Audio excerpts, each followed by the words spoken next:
اور افغانستان، ایران ایون، اور جو ترکی ہے، ترکی اس لیے کیونکہ ورگو میں مارز کا آنا ترکی کو بھی جنگ میں دھکیل رہا ہے، جو کہ آپ کو کچھ عرصے میں خبر آ سکتی ہے کبھی بھی کہ ترکی بھی جنگ میں انوالو ہو گیا ہے۔ اسی طریقے سے یورپ کے لیے بہت زیادہ اگلے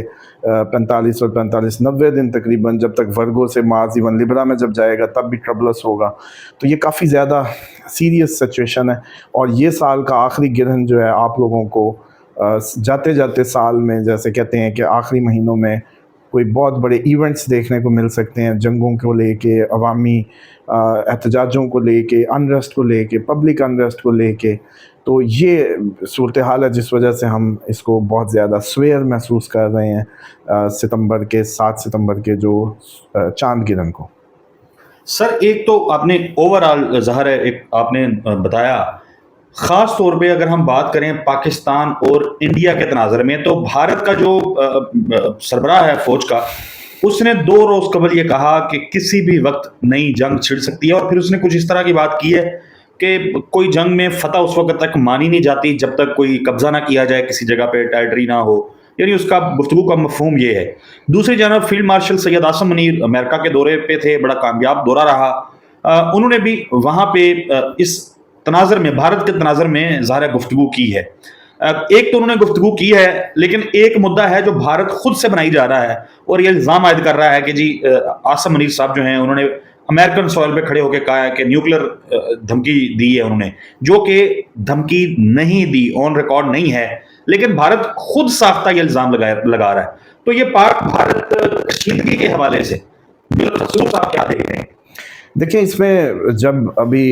ہم ویڈیو یہ کر رہے ہیں، یا اس کے بعد بھی اگست پورا سپٹمبر یہ خطرے میں ہی ہے، اس میں اسپیسیفک ڈیٹس ہم اس لیے نہیں دے رہے اگست ستمبر کی، کیونکہ کبھی بھی اب آپ اچانک بارڈر ہاٹ ہو جائے، پراپرلی کوئی بہت بڑا حملہ جیسے کہتے ہیں کہ ہو سکتا ہے، اور یہ جنگ کو ایک نئے رخ میں لے جائے گا اور اس کو بڑھا دے گا، اس طرح کے بھرپور چانسز موجود ہیں۔ اور اب جیسے آپ نے انڈین آرمی چیف کی کہی، یا ہمارے آرمی چیف کو امریکہ کی سوئل پہ کھڑے ہو کے اس طرح کی بات کرنا، جس سے آدھی دنیا ویسے ہی وہ جیسے کہتے ہیں ہل جائے کہ ایک پاورفل ملک، ایک وہ عسکری اس کی شخصیت جس نے ابھی جسٹ کچھ دن پہلے انڈیا جیسی ایک بہت بڑے ملک کو ناکو چنے چبوائے ہوں، اور اس کا یہ کھڑا ہو کے کہنا کہ ہاف آف دا ورلڈ ہم ڈاؤن کریں گے اگر ہماری ایگزسٹینشیل تھریٹ جو ہے، یہ بڑا باریک جملہ ہے، کیونکہ بھارت اس وقت ذہنی طور پہ خیالی پلاؤ جو بنا چکا ہے، وہ پاکستان کو توڑنے اور پاکستان کو بکھیرنے کے پراپر پلاننگ میں موجود ہے اس وقت۔ جس طریقے سے اس نے BLA کو سپورٹ کیا ہے، یا طالبان کو جس طریقے سے وہ بیک اپ کر کے ہماری پاک افواج کو اور پاکستان کو ٹف ٹائم دلوا رہے ہیں، اور خود انٹرنیشنلی جیسے کہتے ہیں کہ باقی جو انٹرنیشنل بارڈرز ہیں اس کے اپنے بھی، اب کشمیر والا ہو یا دوسرے، ان کی خلاف ورزیاں بھی کر رہا ہے گاہے بگائے۔ تو یہ کافی بہت بڑا ایونٹ آنے کو ہے، اور یہ وہی ایونٹ ہے جس کا ہم یاد کریں کہ پچھلی جب آپ کو ڈیٹس دے رہے تھے حملے کی، تب بھی کون یقین کر رہا تھا؟ اب بھی وہی بات ہے، وہی کیفیت آپ لوگوں پہ طاری ہے کہ اب بتا رہے ہیں کہ جنگ تو ہے، اور اب ان کے آرمی چیف بولتے ہیں تب آپ کو تھوڑا سا یقین آنے لگتا ہے، یا ہماری طرف سے کوئی معاملات کو گرم کیا جاتا ہے تو آپ کو لگتا ہے جنگ یہ ہو کے رہنی ہے، اور اس میں بہت بڑا اٹیک ہوگا، پاکستان بھی بہت بڑا برے طریقے سے پیش آئے گا۔ یہ اب دیکھنا یہ ہے کہ کس کو پہلے موقع ملتا ہے، کیونکہ اگر انڈیا نے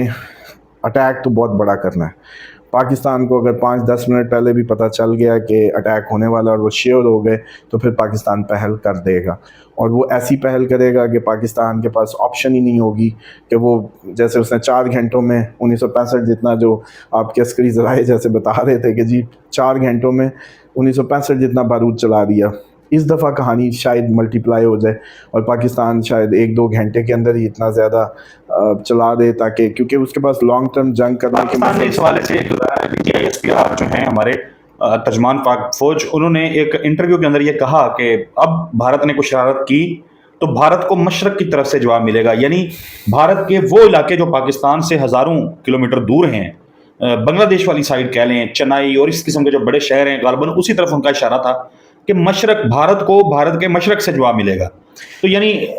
وہاں پہ بھی ہم، وہاں تک یعنی ہماری پہنچ ہے۔ وہ دیکھیں اس میں جیسے چائنا اور پاکستان کی قربت بڑی اس جنگ کو لے کے، اور بی ایل اے جس طریقے سے چائنا کو دھکیلنے کی باتیں کرتی ہے، یہ تو مہربانی ہے ان کی کہ وہ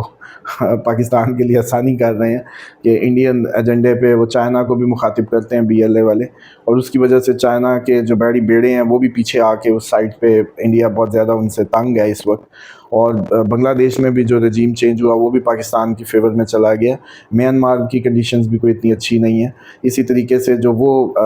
چائنا کے کلیمنٹ ایریاز ہیں جس کو وہ اپنا حصہ قرار دیتا ہے، وہاں بھی انریسٹ ہے. تو یہ اوور آل یہ جیسے کو تیسا کرنے والی بات ہوگی، جس طریقے سے یہ ہمارے لیے طالبان اور بی ایل اے کے ایشوز کو ہوا دے کے درد سر بنا رہے ہیں، ایگزیکٹلی انڈیا کو بھی وہی فیس کرنا ہے. اور جس طریقے سے آپ کو یاد ہوگا ہم نے ایک ڈیٹیلڈ ویڈیو میں بتایا تھا کہ کرفیو لگیں گے. اب آپ کے کرفیو لگ رہے ہیں، انڈیا میں بھی کرفیو لگ رہے ہیں. اور اسی طریقے سے اپوزیشن، میں نے کہا تھا کہ اپوزیشن پہ تھریش ہولڈ گرے گا دونوں کنٹریز میں. تو آپ اپنی اپوزیشن کی بھی حالت دیکھ لیں، اور ادھر بھی اب یہ جو گاندھی فیملی کی گرفتاریاں اور سارے معاملات، تو یہ چیزیں ایگزیکٹلی سیم کاپی چل رہی ہے. بس اس میں غلط بات یہ ہے کہ جب وہاں کے لوگ بات کرتے ہیں تو صرف پاکستان کے ٹکڑے کرانے یا کرنے کی بات کرتے ہیں یا بھوشوانیاں کرتے ہیں، لیکن وہ انڈیا کو اگنور کر دیتے ہیں کہ جبکہ انڈیا وزن میں ہم سے زیادہ ہے. جو ایتھنک ڈویژنز ہیں وہ بہت زیادہ ہیں، ریلیجیس ڈویژنز بہت زیادہ ہیں، اور وہ زیادہ کہہ لیں خطرے میں ہیں ایز کمپیئر ٹو پاکستان. اور یہ آپ آنے والے وقت میں ایک بہت بڑی، جیسے اس خطے میں انریسٹ جو شروع ہونے جا رہا ہے، آہستہ آہستہ ہم اس کی طرف بڑھ رہے ہیں، تو یہ آپ لوگ دیکھیں گے. اگست ستمبر بہت اہم ہے، اس لیے کہ ستمبر کے اندر جو ہم نے جیسے چاند گرہن اور ان سب کی باتیں کی، تو وہ شاید عوام کی حالت کو بتاتے ہیں کہ عوام کے لیے بہت ٹربلس ٹائم ہو جائے گا اس جنگ کے نتیجے میں. اور 6 سپٹمبر بھی بڑی اہم ہے. آپ لوگوں کی ماضی کی جنگ 6 سپٹمبر کو ہوئی ہے،